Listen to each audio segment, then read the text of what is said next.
그럼 내일은 어떤 이슈가 투자자 여러분을 찾아갈지 매일경제의 내일신문 체크해 보겠습니다. 내일장 여신 첫 번째 기사입니다. 네, 스테이블 코인빨 K 엑소더스라는 기사가 올라와 있습니다.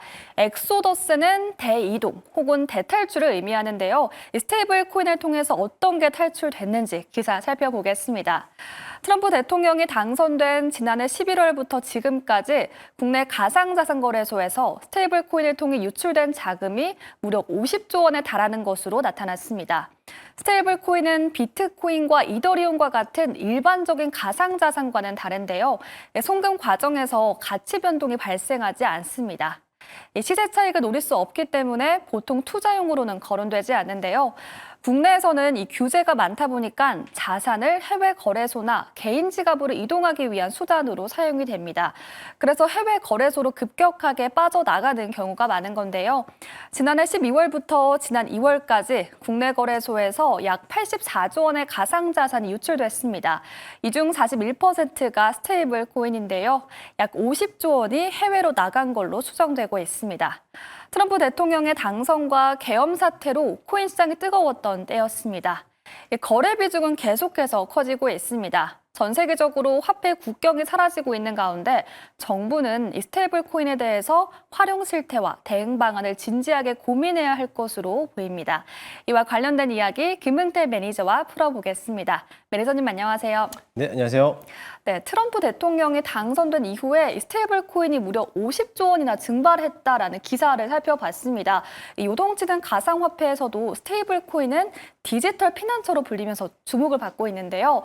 변동성이 많은 시장을 해서 투자자들은 이 스테이블 코인으로 자산을 옮기는 추세라고 합니다.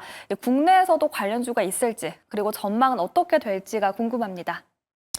일단은 우리 국내에서는 스테이블 코인하고 관련된 관련 주들은 찾기보다는요. 네. 일단은 이만큼 자산금이 빠져나갔던 이유는 뭐냐면 아무래도 트럼프 대통령이 당선되는 과정에서 아무래도 이제 경제 침체에 대한 우려가 좀 해소되는 모습들이 나올 수도 있고 또는 주식 시장에 대한 요동치는 모습이 나오다 보니까는 그만큼 안전 자산을 찾으려고 하는 우리 이제 시청자분들이 많아가지고 아무래도 이제 빠져나가는 자리가 되지 않을까라고 좀 보고 있습니다.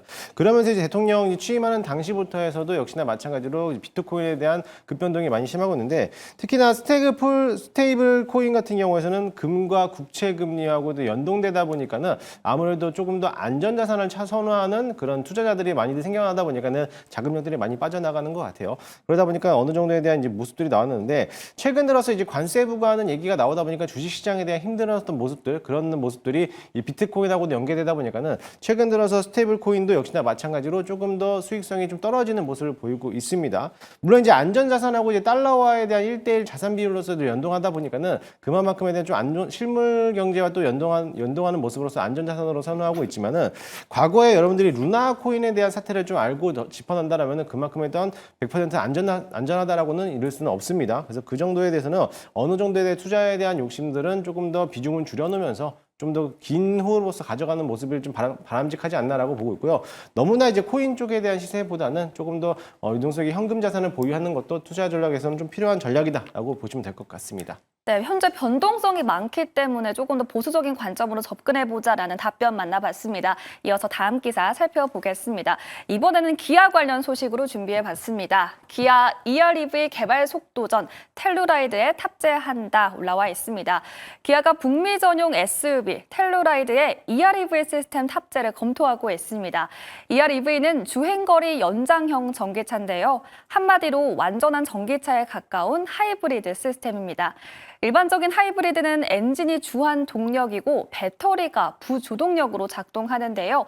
EREV는 그 반대입니다. 배터리가 주된 동력을 맡고 엔진은 그를 충전하는 발전기 역할을 하는데요. 이로써 한 번 충전하면 1000km 이상 주행이 가능한 최첨단 전기차를 개발하겠다는 겁니다. 현대차는 그동안 산타페와 제네시스 등의 중형 SUV에 이 시스템을 탑재할 계획이었습니다. 기아도 이보다 차급이 더 높은 북미 전용 SUV에 이 기술을 탑재할 것으로 보이는데요. 최근 전기차 캐즘이 만연한 가운데 이를 극복하기 위한 해답으로 보입니다. 이에 대한 부분 인사이트 얻어보겠습니다. 매니저님. 네, 이렇게 주행거리 연장형 전기차 개발을 본격화한다라는 기사를 살펴봤습니다. EREV 시스템 관련해서 어떤 종목을 눈여겨보면 좋을까요? 일단은 EREV가 어떤 장치인지를 먼저 알고 넘어가시면 좋을 것 같은데요. 사실 지금에서는 전기차와 하이브리드 차 그리고 내연기관차로 연동되어 있는데 그 중점에서도 EREV라는 이제 보편적인 이제 엔진 부품으로 나눈다라고 보시면 될 것 같아요. 전기차는 순수 전기에 대한 발동원용으로 차량을 움직이는 거고 하이브리드 같은 경우는 엔진에 대해서 자동차가 충전하는 방식, 엔진과 같이 구동하면서 움직이는 건데 EREV 같은 경우는 하이브리드와 전기차에 대한 중점 가운데에 있는 역할이라고 보시면 될 것 같아요. 엔진으로서 자동차를 구동하는 게 아니라 엔진을 발전기로 사용하면서 그 엔진으로서 배터리를 충전하는 방식으로서 약간 좀 전기차와는 유사하지만 또 어떻게 보면 하이브리드하고도 유사한 방법이라고 보고 있는데 일단은 이 EREV에 대한 시스템을 적용한다라고 했을 때 하이브리드보다는 훨씬 더 많은 주행거리가 또 나온다라고 합니다. 그래서 1000km에서 1200km 정도 달성할 수 있다라고 하는데 그 거리를 본다라면 거의 서울과 부산을 왕복할 수 있는 거리라고 보시면 될 것 같아요. 그 정도로 아무래도 연비에 대한 효율성은 있겠지만은 단점이라는 거는 이제 무게가 좀 나갈 수도 있는 거고 배터리의 소모량이 빠르면 빠를수록 그만큼 배터리에 대한 교체량도 늘어날 수도 있을 뿐만 아니라 일단은 아직까지는 상용화가 되지 않았기 때문에 가격적인 측면에서는 부담이 될 수밖에 없습니다.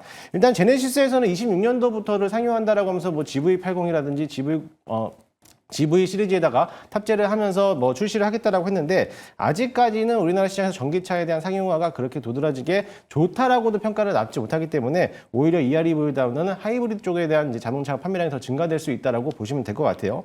일단은 물론 관련돼서는 업종들은 자동차 부품들이 수혜를 받을 거라 보고 있는데 가장 중요한 거는 배터리를 만드는 회사가 가장 수혜를 받을 거라 보고 있는데 우리나라 배터리에서는 당연히 LG 에너지 솔루션이라든지 삼성 SDI가 그만큼 가장 수혜를 받을 거로 보고 있고요. 그 기술력을 바탕으로 하면은 코리아 FT라든지 휴맥스 관련된 이런 엔진 부품을 만드는 회사 또는 배터리 회사를 가지고 있는 기업들이 수혜를 볼 것으로 보니까는 그런 종목들도 장기적으로는 한번 관심 있게 보셔도 좋을 것 같습니다. 네, 이렇게 수혜를 볼 수 있는 부품주에 대한 얘기 들어봤습니다. 매니저님, 최근 트럼프 대통령이 자동차에 대한 관세를 예외할 수 있다라는 점 시사하면서 어제 또 현대차와 기아가 동반 강세를 보였습니다. 근데 오늘은 좀 밀리는 모습인데요. 아직 관세 우려가 남아있어서 불안감 때문일까요? 일단은 관세에 대한 이야기는 지금 어제와 오늘에 대한 말이 다르기 때문에 시장에서는 어느 정도에 대해서는 불확실성 요인으로 작용하겠지만은 일단은 자동차 부품에서도 관세를 부과하지 않겠다라는 언급이 지속되고 있고 현대차 역시나 마찬가지로 관세를 부과한다 하더라도 자동차 가격을 올리진 않을 거다라고 했기 때문에 그에 따라 가지고 시장이 좀 요동치는 것 같아요. 하지만 자동차 부품 관련된 종목들은 그동안에 낙폭이 컸던 것만큼 기술적 반등이 들어오는 시기인 거라고 보고 있고 오늘 같은 시장에서는 워낙에 또 관세에 대한 이슈로서 전반적인 시장이 좀 조정을 받았기 때문에 같이 좀 밀리지 않았나라고 좀 보고 있습니다. 자동차 부품 같은 경우는 오히려 저점에서 매수할 수 있는 기회다라고 생각하시고 조금 더 길게 긴 호흡으로서 투자하는 전략으로서 보시면 좋을 것 같습니다. 네, 오늘의 약세는 전반적인 시장에 의한 영향이라고 말씀해 주시면서 자동차 부품주에 대해서는 오히려 긴 호흡으로 바라보면 좋겠다라는 말씀까지 주셨습니다. 이렇게 김은태 매니저 인사이트 만나봤습니다. 내일장 신문도 미리 읽어봤고요. 이어지는 주주총회에서 내일장을 대비하기 위한 종목도 확인해 보겠습니다.